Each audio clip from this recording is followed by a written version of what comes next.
You're listening to the PooleProof Wisdom Podcast, where we bring our authentic selves, refuse to raise grown folks, and share wisdom you can use. With your host, Charles K. Poole.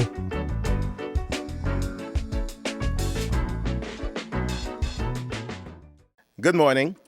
In the last year, I grew more and more intrigued as I kept hearing people amidst the continuing pandemic and having more time to think about their lives admit that when they looked at their lives through a personal and professional lens, they considered themselves less capable, less confident than others. They felt as if they were faking it to make it, but doing so only made them feel like phonies.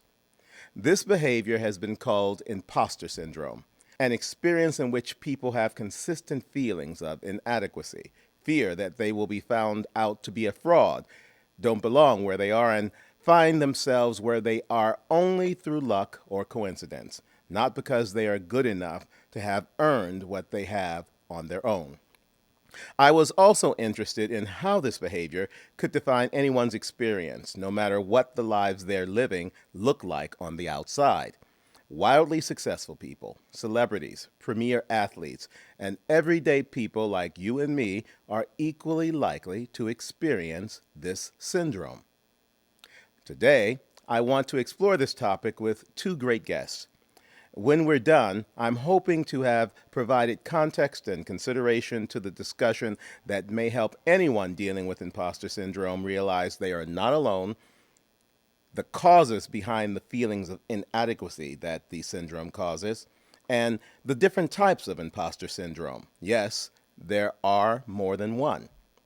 Ultimately, though, I hope to offer some insight into coping with imposter syndrome so that the life anyone dealing with it faces is improved for the good. Now, my inspiring guests are going to help make that journey more possible.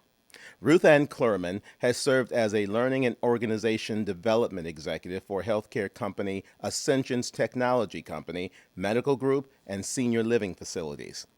In these roles, she developed strategy and managed the implementation of learning and organizational development activities. Additionally, she collaborated with the Human Resources team on human capital strategy development. Ruth-Ann is certified as an executive coach through the Newfield Institute, is a certified facilitator of several Lominger tools, is a certified Labyrinth facilitator, and is a master change agent and facilitator for Intrinsics. Additionally, she authored the book Parenting the Other Chick's Eggs, which provides insightful content about effective step-parenting. Prior to Ascension, Ruth-Ann was president and CEO of PowerCom Incorporated, served at Hallmark Cards and National Systems, and also in a variety of other roles. She possesses a master's degree from Missouri State University in Springfield, Missouri, and a bachelor's degree from Southwest Baptist University. My next guest, Angela Bilkey Chesmore, serves as a business consultant for SSM Health's Information Health Technologies team, focusing on organizational change management. With more than 20 years of change management and learning consulting experience, Angela has a tremendous interest in human beings. By leveraging organizational strategies, behavior, and needs analysis, leadership development, conflict resolution, and in the design and delivery of creative and innovative professional learning and training programs, she helps shine a light in areas where making a change will have a positive and meaningful impact on organizations and the people who make those organizations work. Angela has a Bachelor of Science degree in social psychology with a cultural, organizational, and institutional emphasis, and also a Master of Science degree in organizational performance and workplace learning. She uses her diverse and progressive experiences in performance improvement, organization development and effectiveness in learning, technology-enabled development, business and people analysis, and change leadership and management to support and empower those she serves. Trust me, this is going to be a great conversation. Good morning, Ruth-Ann. Good morning, Angela, and welcome to the podcast. How are you both doing today? Wonderful. Me too. Good morning. It's great to see you both. Oh, that's a succinct statement. Just wonderful. So good to see you both. I love it. These two are going to be part of a great conversation today, and I'm really looking forward to diving into it. We've all had a little time knowing that this was coming up to think about the topic at hand. Because I've got to tell you, as I was thinking about, all that happened in 2021, there are certain phrases that popped up. Some of them really irritate me, when everybody now has their truth. I'm just like, really? Can we stop using that? But this context and concept of imposter syndrome, it really intrigued me because it's not something I'm familiar with. And, the context of what imposter syndrome is, and I've described that briefly in the formal introduction to this episode. I don't understand why there are so many more people who feel like they are frauds and not what they seem to be, not only in the professional world, and yet in the personal world as well. And when I started finding so many people felt that way, I wanted to explore that. You two have excellent insights into human behavior. That's the reason that I'm talking to you both today. And so, not that we're trying to say that we've got the definitive answer, but I just want to talk about what do you think is behind this increase in the number of people who are suffering from imposter syndrome? And anyone can jump in whenever they feel like it. You know, I think, geez, I think it has to do with how we compare ourselves with other people. And social media, of course, we blame that for everything, but it makes it more possible to compare myself with someone else. And I know that is my biggest crime is thinking, there's always going to be an Elon Musk. I'm not going to get there, So why do I insist on comparing myself? And recently, I had been teaching asset-based thinking, and as compared with deficit-based thinking, and they talk about your signature presence, developing that, spending time, and then what is your mighty cause? And what then is the signature impact, and how do you live your legacy? Something that I think you do, Charles. And I think if we spent more time thinking about those things, how do I appear? How do I want to appear? Are those two things in sync or out of sync? Because what you said at the very beginning about being authentic is the key to not having imposter syndrome, I think. That's a really good insight, Ruth-Ann. I think it's telling the impact of the social media. I think about that a lot, but I really hadn't thought about it in this context. That's different. That's different. Angela, any perspectives from you? I was thinking when I was listening to Ruth-Ann how interesting the evolution of technology and people being connected has really disconnected us so much that we use a different measure for success today than we did 5 years ago, 10 years ago, 20 years ago. When you think back when phrases like fake it till you make it or dress for the job you want, not the job you have, you know, those were inspiring statements. They were things that were made to help you think about how you can elevate yourself or, keep practicing at it until you get better at it, until you feel good about it. And then, somewhere along the way, we think that that will be celebrated. And now, um, when we look at the impact of social media from isolation that we have created ourselves and what culturally is happening from an isolation perspective,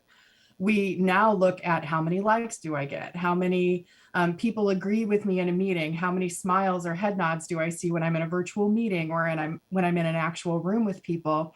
And it's interesting how we're allowing those things to suddenly become the barometer by which we measure ourselves instead of that internal thing that helps us point true north all the time. And I agree with Ruth-Ann.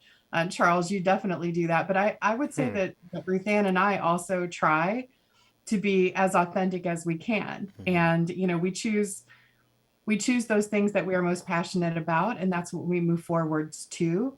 But we are also all in a supportive environment, both with our families, with our friends, with our working situations. And I don't know that everybody's in that same situation. You know, I do hear between what both of you have said here. I'm a big believer in individuality. Imagine that, right? It's one of those things that I live for after the experiences I've had. What has seemed real to me is that over the years that I've been observing is that people have gotten away from building themselves up and to the point that you're both making about looking around at others' lives and other circumstances and defining whether or not they're okay as a result. They've turned their own sense of self-worth into how it compares to everyone else. So a lot of times these people cannot understand how they are looking at other people's lives and thinking that that's what they're supposed to be. I come from a tradition that says that it's very important to have an attitude of gratitude. And whatever you have is enough, and whatever you don't is something you can hope for. Are people just hoping for things now, or are they simply saying, by virtue of the fact that they don't have it in hand right now, that they're not good enough? What are you all's take on that? I think hope is a word that we are tossing around a lot as hope, trying to raise ourselves up. And in spite of difficulty and potential civil war, all that kind of thing, Right. I think we're trying our best to think of what is there in my life that I can say I'm hopeful about. And I think it is sort of, I've heard it described, I think a poet said that it's a bird, that flies away. And, I wonder how much of the self-comparison starts when we're kids, when our parents compare us one to the other, when they say, so-and-so down the street gets straight A's, what is your problem? I think that it starts then. And I don't think parents mean to lay that load on their kids, but I know I got the load very, very strongly from my mother. And it was really, it's still hard for me to ditch it. And so having hope about something, I guess I could hope that I would stop believing what's ingrained. Does any of that make sense? Yeah, it makes perfect sense. It's an interesting comparison as I listen to you and I think about my mom. I literally had a different thing because I would try to rely on the fact that other kids were doing things, and she'd look behind her and I'd say, well, what's going on, Mom? She said, I'm looking for who you're talking about because I'm talking to you. Oh, So Mama Pool. yeah, she did that. And so I was always, and that's the reason I said at the outset of this, it is difficult for me to understand because, call me, cocksure, overconfident, whatever the case may be. I've never really had issues where I felt like I wasn't enough. I'm just not that way. So I really like to understand where the people are coming from. And hearing that influence from early on says a lot. And the fact that it's with you still, Oh, that's yeah. powerful. That's Yeah. powerful. So, Angela, do you have a similar story, similar experience? I'm the oldest of very young parents. So not planned, but they were happy I was here. And so I think my coming up was a little bit different because my folks were still quite young and they were learning how to navigate the world themselves, but they both went on to become quite accomplished in their areas. My dad went the technology route, my mom was an accountant. And so seeing them in their retirement, they've still found ways to flourish. So I feel like I grew up, I don't want to say in a bubble because certainly that's not the case, but I always felt like I had that positive reinforcement. You can do whatever you want to do. You can be whoever you want to be. And there was never a but or a if. It was always just, the world is your oyster. Go out and see what you can do with it. But that being said, did you, through other means, ever encounter instances where you felt any sense of imposter syndrome?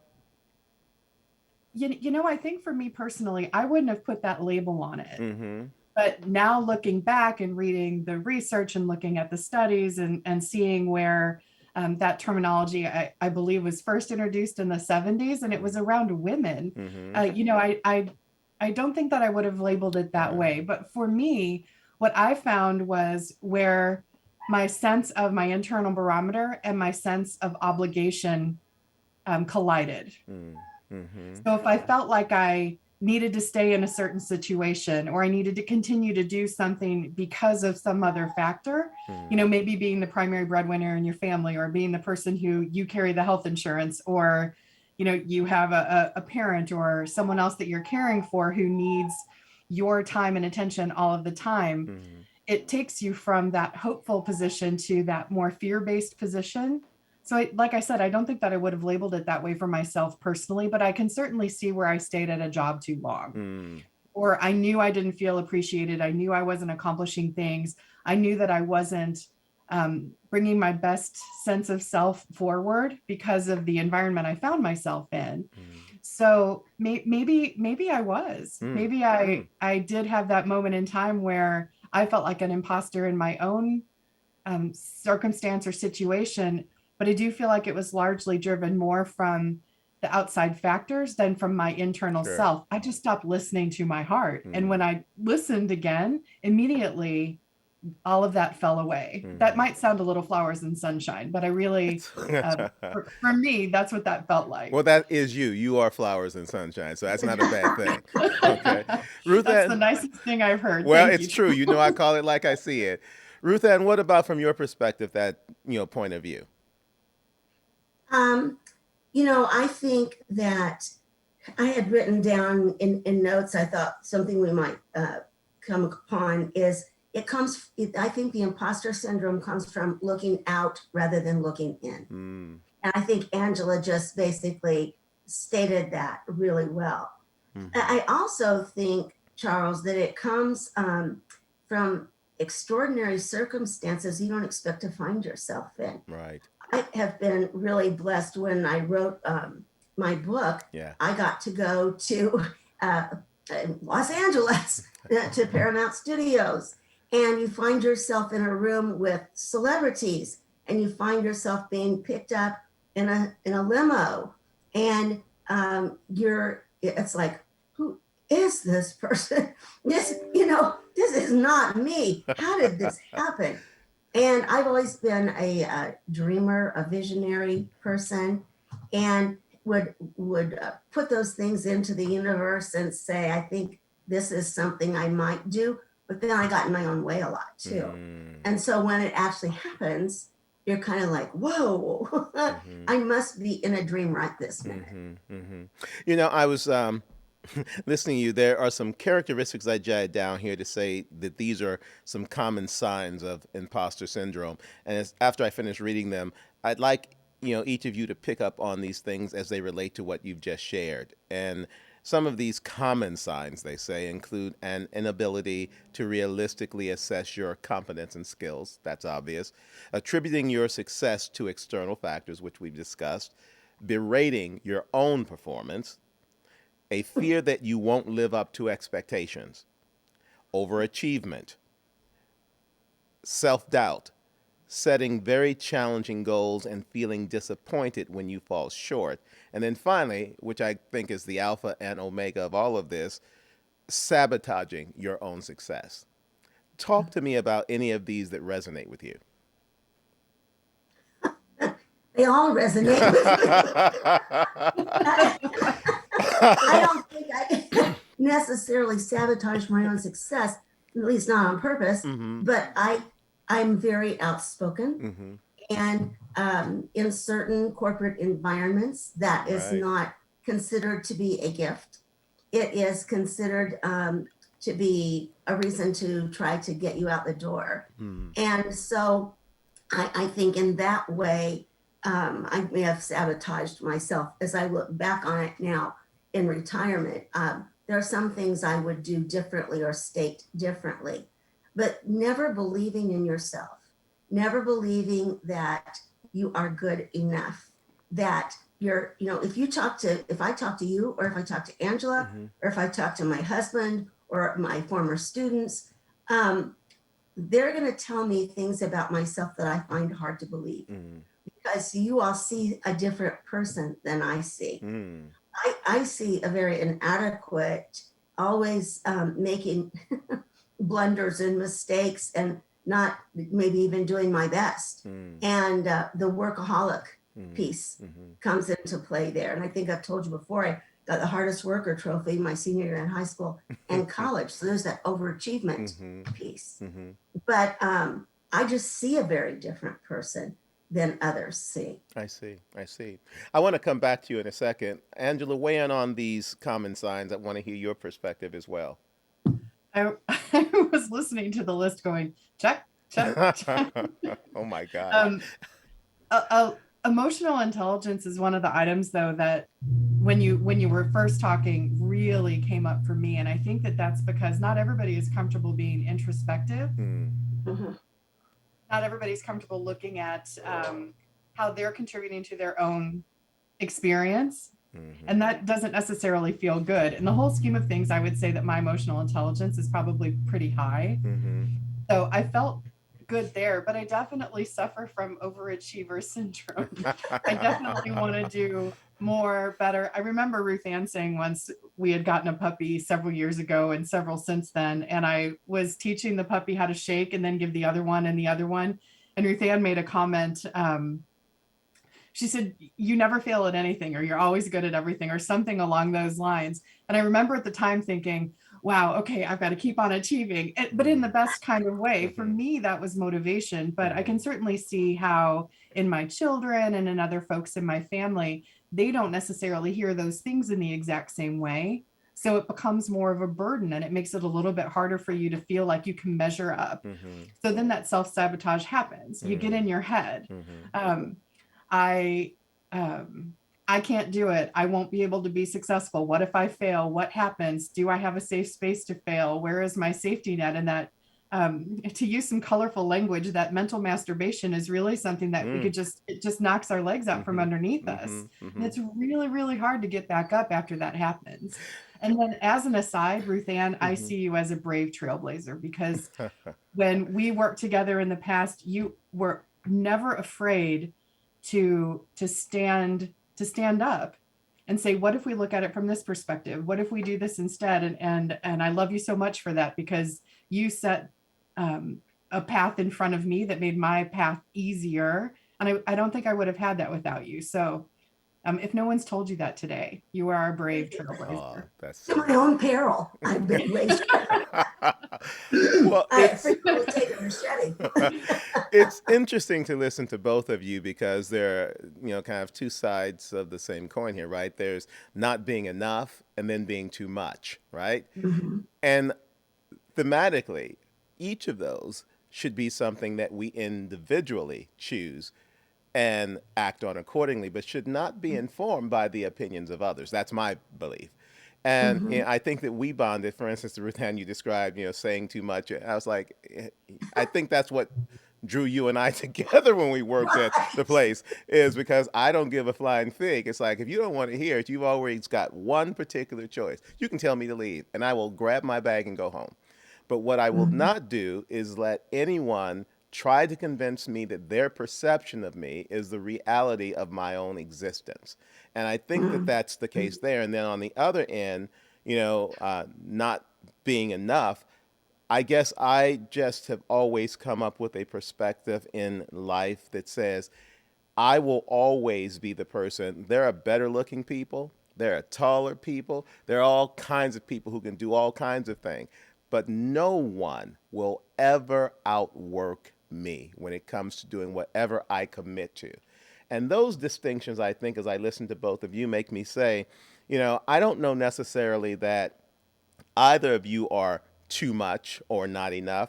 I just think that it's a question of, when it comes to that inner saboteur, how much we let that inner saboteur pay attention to what people are saying outside of us. I think that you made that point, Ruth-Ann, because at a certain point, and it's not related to age, because I've been this way for years. They like us to believe that we have to get older before we reach this point. But I really don't, unless that individual has love for me and I have love for them, I really do not care what other people think of me. And I want to know from your perspectives, are you getting to that point? Have you reached that point? And if so, how? Much more as I'm elderly. You are not elder. You are not elder. I'm sorry. You're making me cough. Oh In my my own gosh. mind, I'm not, but people offer to open doors for me and help me down steps. So, so I kind of, there's that. Wow. But, somebody said once that their family had told them that when they got older, they were going to be the kind of person who could make a statement and clear the room. And I don't think I'm that far, but I do feel permission more, I guess, to be authentic. At this age, I know that I've lived some, and I know that I have experienced some things that have validity. And so I don't, I don't worry. I gained weight. My hair is white.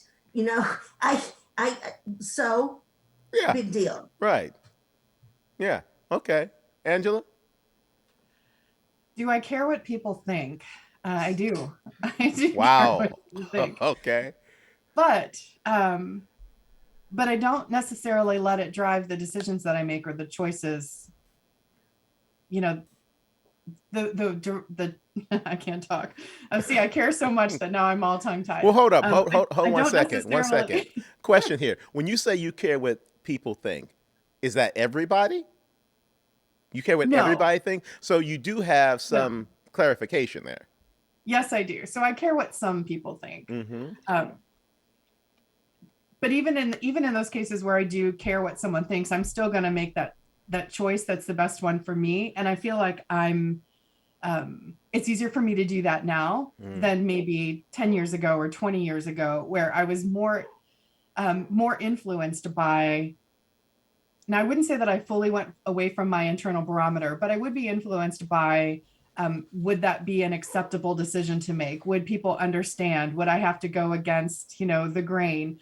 Although my folks will tell you that I've always been a very independent spirit. So maybe I think that I care more about what people think than what my behavior suggests. And that's entirely possible.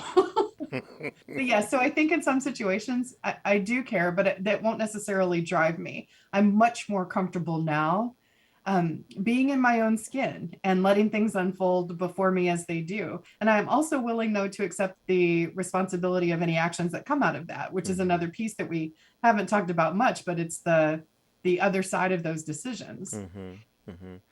I'm intrigued to hear this from both of you. I know you both very well. Let's just call a thing, right? And it's because I know you so well that I know all of these things about who you are and what you try to do. And actually, everything that you're describing to me, and I'm taking this all in, as being part of the moments when you may feel a little bit of imposter syndrome yourself, to me are the things that are your greatest strengths. I think that, sometimes, we, to the point that was made earlier, have to look at it, and I think Ruth-Ann said this, about how people see us versus how we see ourselves. And I see everything you guys describe as a strength. Often when I come across people who I suppose would describe themselves as suffering from imposter syndrome as well, I'm the one to say to them, well, no, that's not a bad thing. That's what makes you who you are. And so therefore, that's a strength of yours. But I also keep in mind that a lot of times, I think what drives this sense of not being worthy, not being enough, being a fake, whatever the phrasing may be, is that there's this sense of socialization that says we have to be these nice people who always have to go along with everybody else to get along with everybody else. And I know that I've had this conversation with you both, but I don't know that you necessarily recall it. I tell you one of my favorite books, which was turned into a movie, is called Dolores Claiborne. And without going through the entire synopsis there, let's say that the main character was going through hell for a number of different reasons and worked for someone who you would not think was necessarily her friend, but they ended up actually proving that they loved one another. But there's a point where Dolores reveals to this character, who's named Vera Donovan, what she's dealing with, which is a husband who is sexually abusing their child, their daughter. And, you know, though they did not seem to like each other throughout the earlier parts of the movie, Vera Donovan looks at Dolores at a point and lets her know that sometimes, Dolores, you've got to be a high-riding bitch. Sometimes being a bitch, she tells her, is the only thing a woman has to hold on to. Now, I'm a guy, but I'm telling you, when I saw and read that, it made me step and take notice, because it fueled exactly what I'd been told all of my life, which is you can't go through life and be anything of value when it comes to how you measure your own worth if everybody likes you. And that's a different dynamic from what I'm hearing here. And I want to ask you, because it doesn't really play into gender roles, but since I'm talking about Dolores Claiborne and you're both women, let's use it in that capacity, right? How easy is it to do that? How easy is it not to be the nice lady? How difficult is it not to be the person who just wants to scream at somebody sometime a lot of expletives and let them know exactly where to get off, because this sense of what you're supposed to be and what you're expected to be doesn't reconcile with who you truly are? Talk on it. You know, I don't usually use expletives, but I have done some screaming. But and it seems to come naturally to me to be that sort of bitch. But mostly it is when there's something I care about at stake. For example, when I was in my first career coaching speech and theater, and we would be in a tournament, and somebody would down one of my students in a round because they were afraid of them. I would go after them to the wall. Right. And if somebody is hurting someone I care about or messing with a cause, then boy, you do not want to face me. Mm-hmm. I believe that about you too. So do I.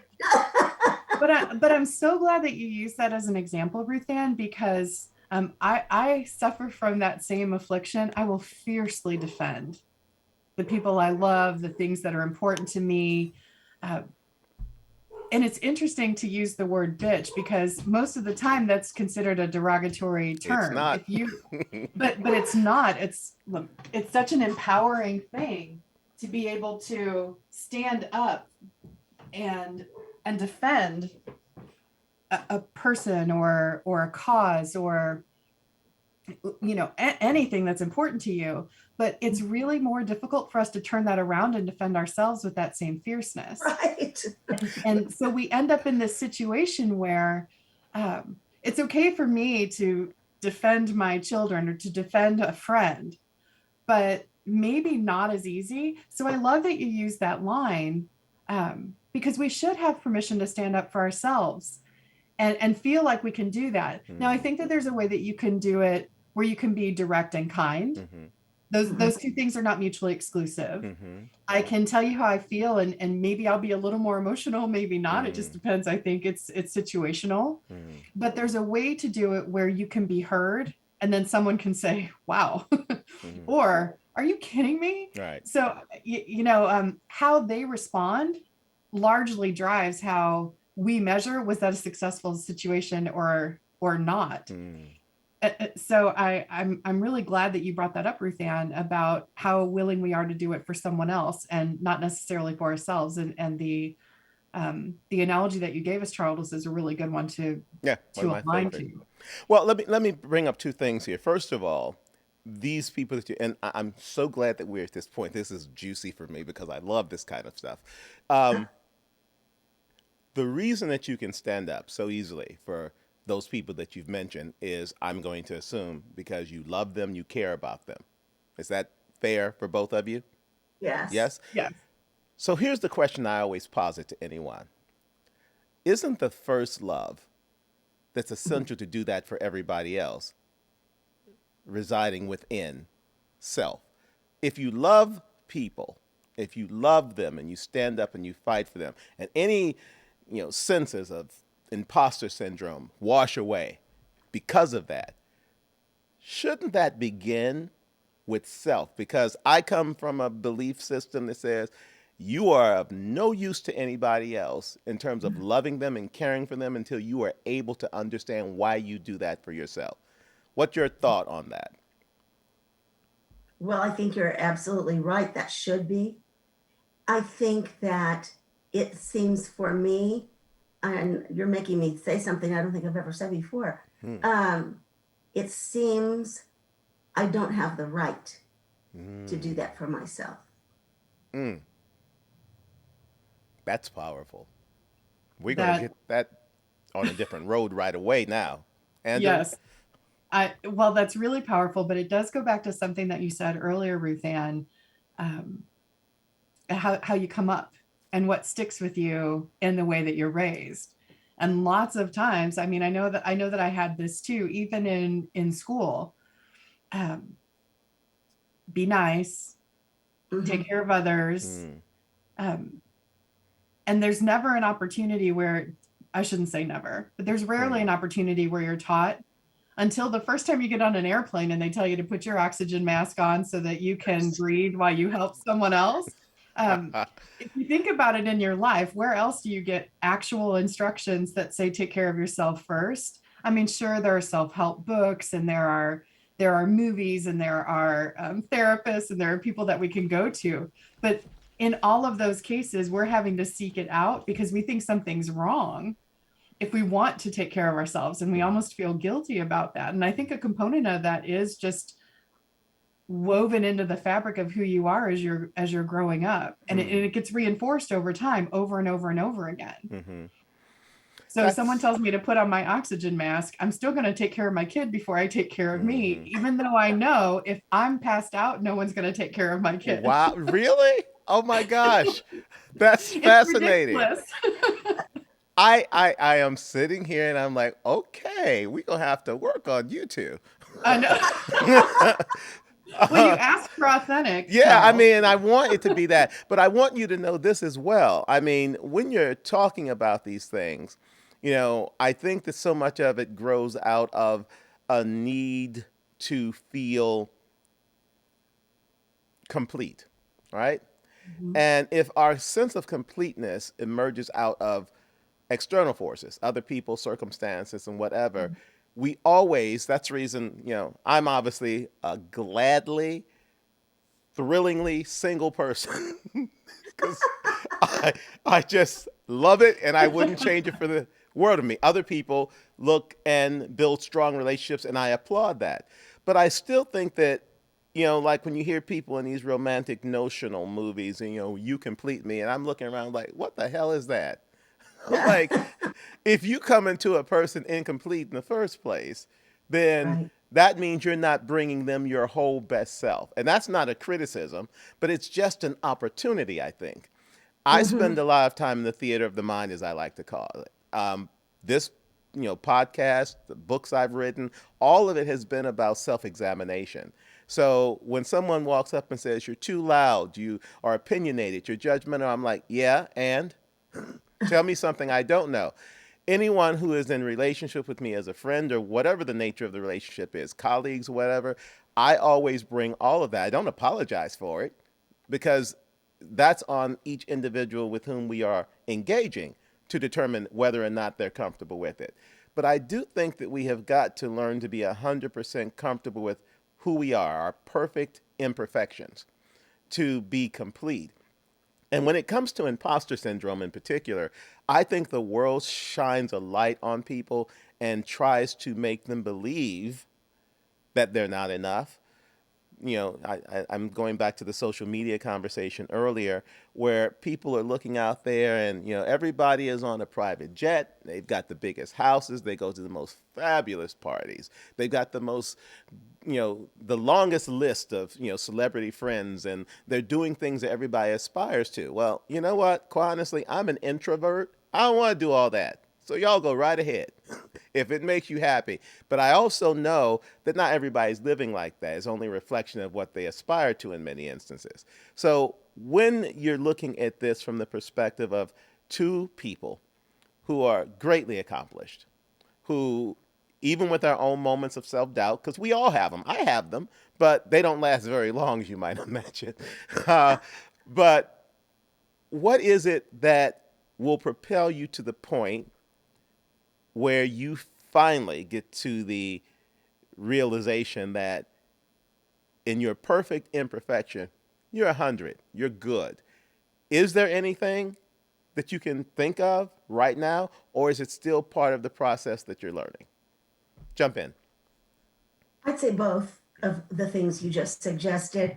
As you know, I have a faith, not fear tattoo to remind me, and with Bible verses to remind me that is the way I should live my life. Right. I also will say that one of my sharpest memories is it actually goes over 2 years when I was a junior in high school and I just started debating. My first debate was with the city champion from the year previous, and he just demolished me. And my thought then was that will never happen to me again. And so the next year I beat him in the final round. Of course you did.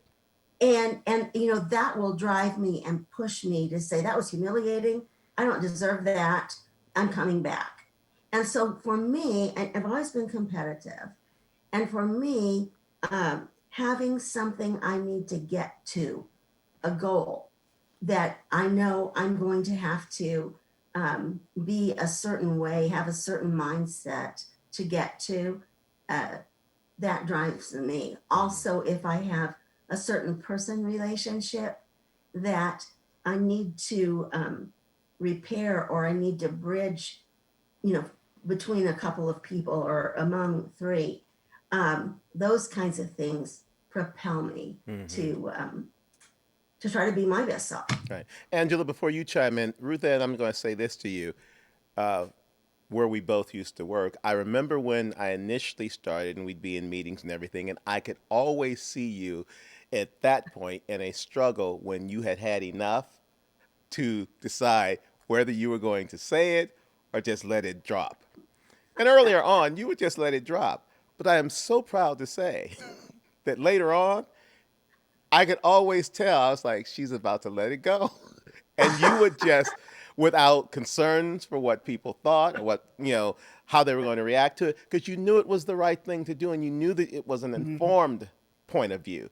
You just decided, I'm going to throw all caution to the wind. Whatever they choose to do with this is on them. But if I'm doing what I know is right, I've got to do this. That was something I observed in the time that we worked together. So I can tell that competitive spirit and that tendency to sometimes think I am never going to allow this to happen to me again. I saw that in real time over the years that we worked together. So that's a huge accomplishment. Bravo. Thank you. Yeah. Angela, what is your take? I like that you use the word competitive, Ruth-Ann, because I also fall into that same category. Charles, I think that you maybe a little bit, maybe just a little bit too. This could be the thing that protects us or that saves us, because while we have all of these other things going on, we try to, within ourselves and for others, create a safe space where it's okay to be authentic and it's okay to be you. Charles, in the years that we worked together, there were so many times where you reinforced, you wanted people to share their voice and to be who they were. And that, what was the point if we weren't, if we weren't showing up and contributing, because everybody had a unique gift or set of gifts that we're bringing to the table, and let's celebrate that and see what happens when we truly collaborate. And, that's the thing I think about you that I appreciate so much, is that spirit of letting people be who they are and feeling comfortable about it. So if it works out, great. And if it doesn't, well, that's okay. We'll figure it out. Right. Because now we learned what not to do. Let's, let's go back to the drawing board and do it again. So if we can try to create an environment where other people feel that way as well, maybe we'll see less of this, this sense of I'm not enough, or I have to pretend, or, maybe we can do something that builds up the esteem of others, which certainly has an impact on us too, and create that opportunity, and an opportunity where people don't have to worry if it isn't all the same all the time. That's okay.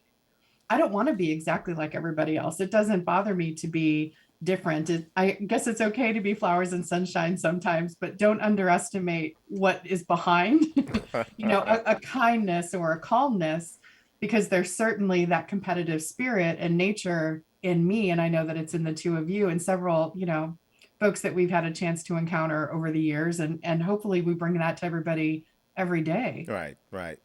Charles, And I thought of you and Mama Poole when one of my guiding questions these days is, in terms of, am I going to speak it or not, is, are you showing up or are you showing out? there you go. There you go. Yeah, I love And that. that's so awesome. those, that kind of helps me. Yeah, and the But it thing definitely is a is, Charles and Mama. it's interesting because, the thing that I love about doing this on top of talking to great people is, I get to hear things like that. My mom will be gone 30 years come February of next year.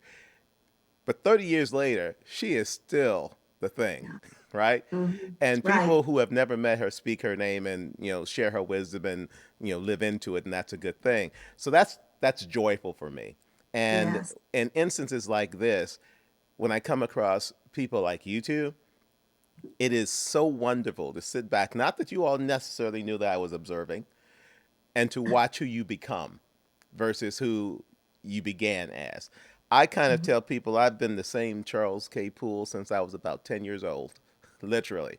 And I have made some shifts, but none of them have been tremendously philosophical because the foundation I was given was one that was all about, some people come to this idea, tell me, well, that's not fair. But I was raised, people, my mom would have said, since you mentioned her, she would be like, who told you life was fair, child?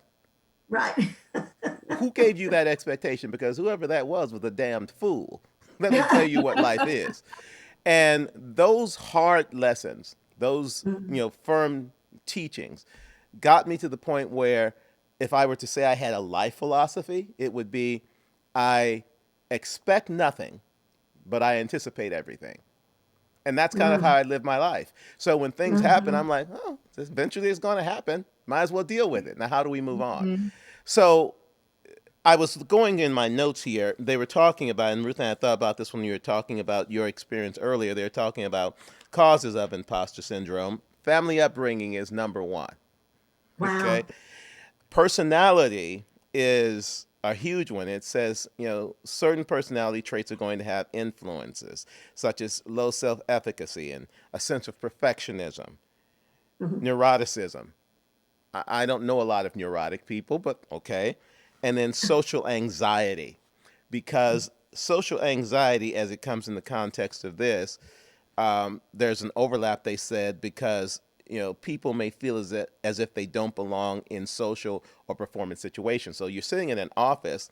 My favorite thing is to be around smart people. I'm not put off by it. I'm not like, oh my gosh, I'm not as smart as them. I'm like, please sit me around smart people. My problem is when you got the people who are dumb as bricks, who are sitting there acting like they're smart, and you've got to act like you're paying attention to what the hell they're saying. We've all been there.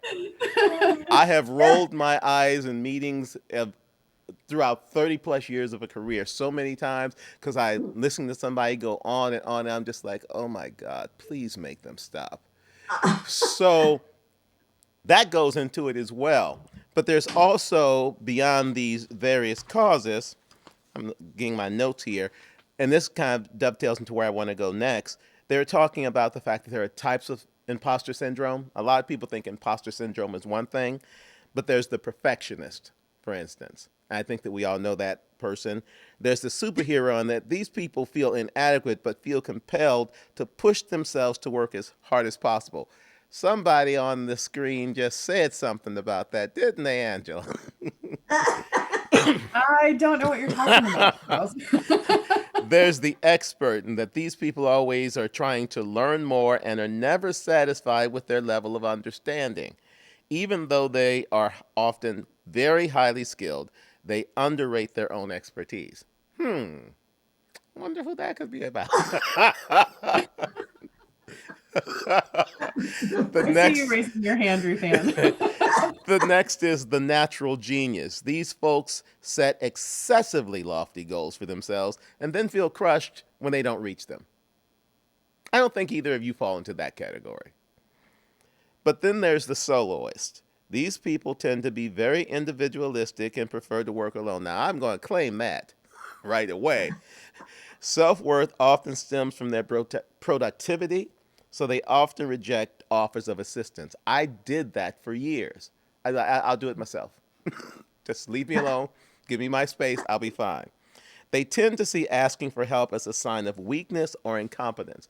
I did that. I would not at that time have, labeled it imposter syndrome either. It was just, it stems from something that when I was a kid, I would, sometimes be in a situation when I was younger and, my brother, my sister, people in the neighborhood would have some snacks or something. I say, hey, give me some. And they say, well, I'm not giving you any. And I'd say, okay. And I'd go and I'd work and make some money. And I'd go and blow it all on snacks and big bags of chips. And then I'd come back home and sit on the stoop of the porch. And then, of course, they were drawn to me. And then, oh, give me something. I'd be like, no, not giving you anything. I was always of the mind, if you won't help me, I'll get it myself.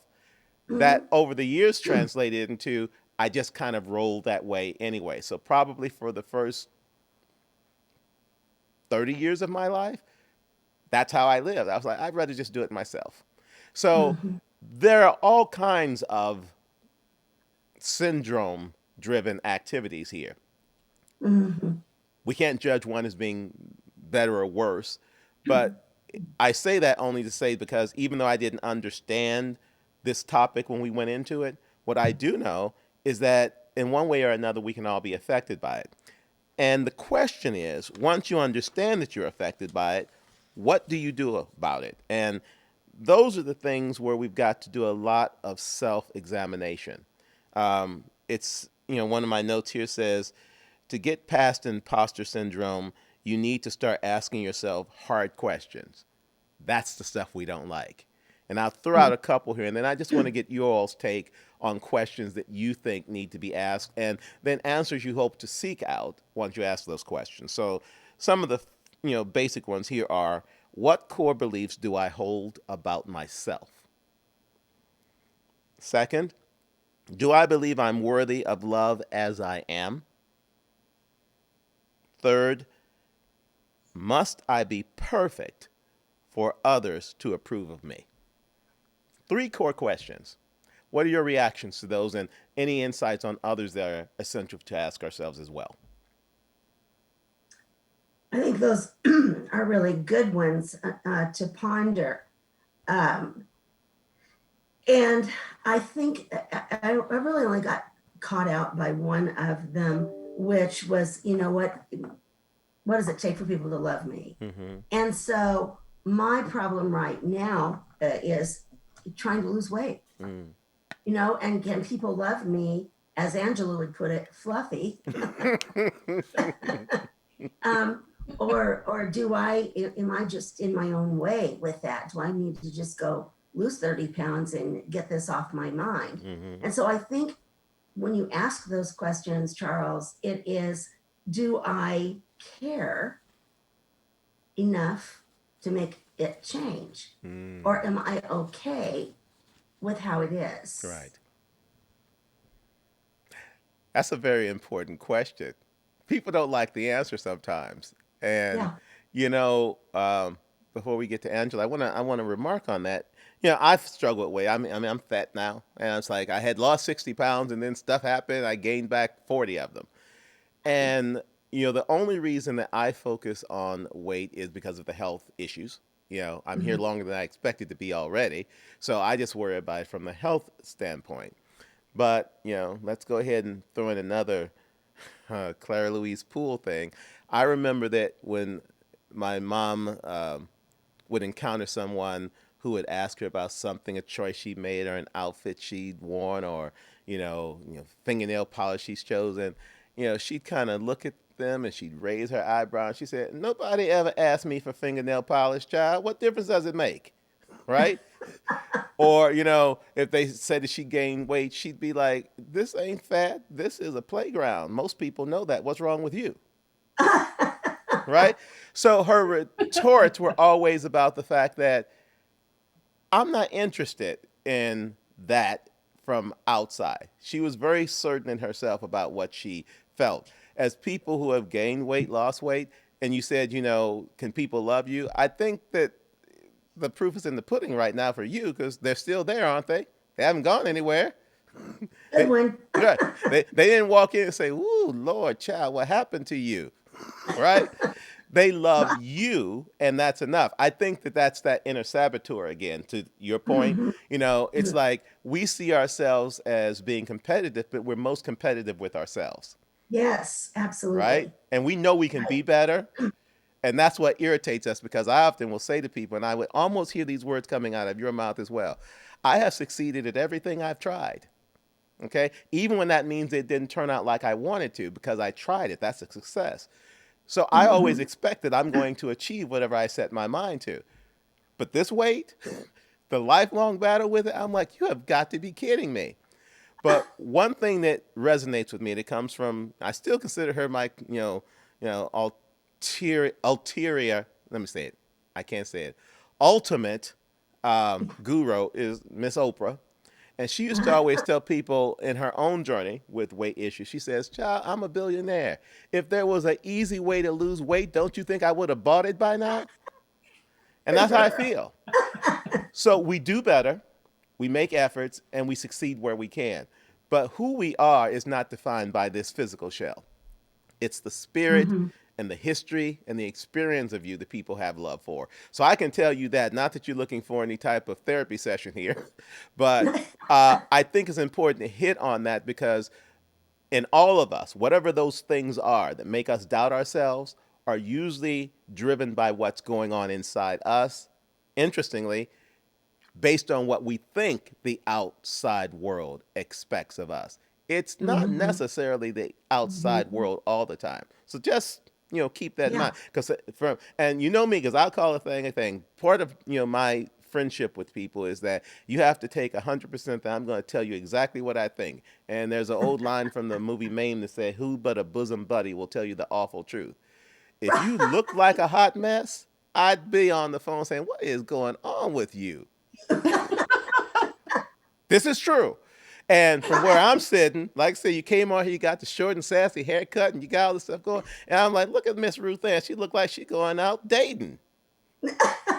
So You do look really wonderful, yeah. Ruth-Ann. And I don't have to say that, I know you don't. Yeah, because a lot of my friends are like, "Dang, Charles, you're too tough on people." I'm like, "No, I'm just telling you the truth." And ultimately, the truth. That's valuable. Yeah, the truth is the best gift you can give anybody. It is. So it is. Just throwing that out there. You can take that and you go back and you tell hubby tonight, "Well, another man told me I look hot." So there you go. All right. Angela, what you got to say? Well, I like the direction that you were taking it, because you asked those three questions. Right. Roughly, do I need to be perfect? Am I worthy of love? And, how do I see myself right now? And I know that's not exactly the questions, but you got the gist. You got it. And the one thing that I think we need to teach ourselves, or give ourselves permission for, is to not know the answers to all of those questions at the exact same time. Because that's super fluid. If and I think it's situational. So if my focus at the moment, and I was listening to the one of the conversations that you had recently on your podcast, talking about happiness and happiness being a choice. Oh yeah, Larry Joya. Yes, and he made a comment about the work-life balance, and I've spoken at conferences about that before, and I think it plays in here. Situationally, we need to decide, where do we need to put our focus right now? So if I'm trying to love myself, and does everybody else love me, and how do I feel about that, and am I perfect, and am I worthy, and is this enough?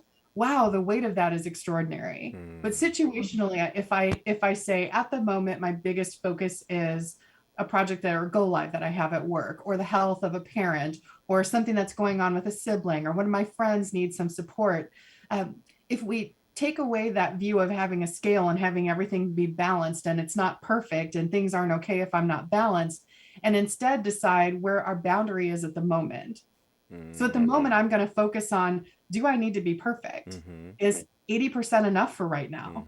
And if I can get to where I move my own personal boundary in alignment with what's important to me, then it's okay if I'm not perfect right now. That's fine. Right. And then situationally, if there's an adjustment and now I'm looking at, oh, I don't feel worthy, or that was a fail. And that did not go the way that I planned. And I agree with you. If you at least attempt at something, you've been successful at it, even if it didn't have the outcome you were expecting. That's right.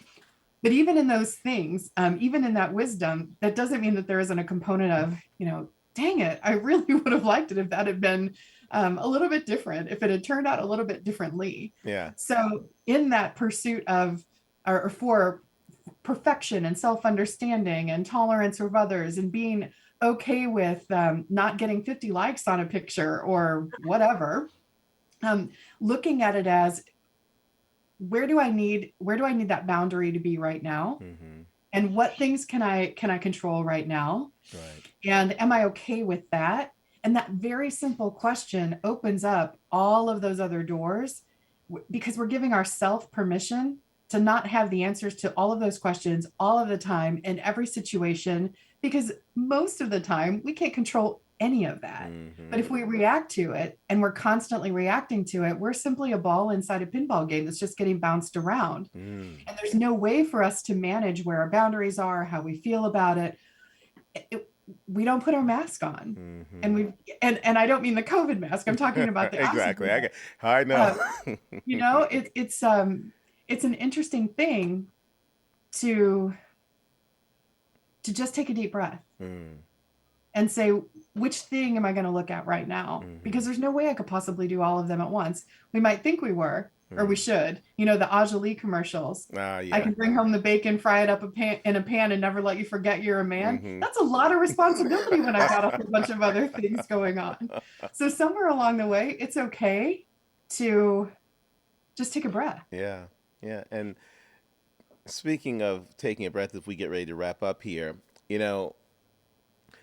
the longer I live and as much as I know, I wake up each morning completely aware of how much I don't, and in awe of things that happen without my input, without my permission, but happen anyway, beginning with the fact that you open your eyes, you move, you talk, you throw your legs over the side of the bed, and you get up and you go on. And there's this thing that, reminds me that no matter what we're going through and what we're living with, that as long as we're here, we can be better. And to make the effort to do that every day, to look at yourself, lumps and all, and to celebrate that. I am nowhere perfect. I know it. I celebrate it, though. The question is, how can I be a little bit better today than I was yesterday? And I do think when it comes to imposter syndrome, that if the mindset begins that way every day, as opposed to waking up, walking directly into others' expectations that then influence your own, you can have a life that is not only productive, but enjoyable. What are your thoughts on that? Amen. I love that. That's exactly it. And wow, what a relief that is, though. Even if it's just for a few minutes, and then the next day, maybe a few more minutes, and then maybe the next day, not so great. Right. But then the day after that, we make a little more progress. Right. And wow, that's powerful. Well, that's so powerful. Well, I think getting beyond imposter syndrome begins with realizing this. First of all, I'm conscious of time here, but a lot of times I come across people, who know me, well, and they know that I'm pretty much a happy guy. But other people are like, why are you always so happy? Like, that's a problem. And I remember a friend once asked me about being happy, and I said, well, don't make the mistake of assuming that it's a perfect scenario. I said, yes, I am happy every day, but there are moments through the day where I'm not so happy. But at the end of the day, cumulatively, I'm happy. And that's what we go for. And I think as far as imposter syndrome goes, as long as we can accept and embrace the amount of happiness that we have, the amount of self-awareness that we have, the amount of enjoyment we have, the love we have, on and on and on. And look at it and say, it's not perfect, but it's mine. And celebrate that. It puts you in a position where you are not inclined to compare it to anyone else's. And that's the reason I'm hoping that most people will look at this going into the remainder of 2022 and start looking at it as a power they have as opposed to something that other people determine for them. Yeah? Yes. Yes. Absolutely. Then you become the influencer for those around you. And then culturally, you're changing. The ripple that you have That's means right. that you're changing the experience that other people have too. That's right. And, I want to be part of that. So, ladies, we've come to the end of our time. I told you it was going to be a good conversation, and it was nothing that you probably expected, which is exactly what I go for. But the one thing that was certain here is that with both of you in this conversation, it was everything I dreamed of. And I want to thank you for taking some time out of your Saturday, because I know y'all got stuff to do, to spend it with me. And this is going to be one of those experiences that I think that we all think about over the next weeks and months. But I hope that what we are able to take here and present to this audience takes your wisdom and applies it to their lives in a way that helps them to become the very best people they can be. So let me thank you for that. Thank you, and love you both. Oh, Thank you. that is Love you both wonderful. too. Thank you. I will be in touch soon. And in the meantime, go out, find something to do that interests you. And you know what? Have a good time at it. That's what I intend to do. Certainly. All That right. sounds like a great idea.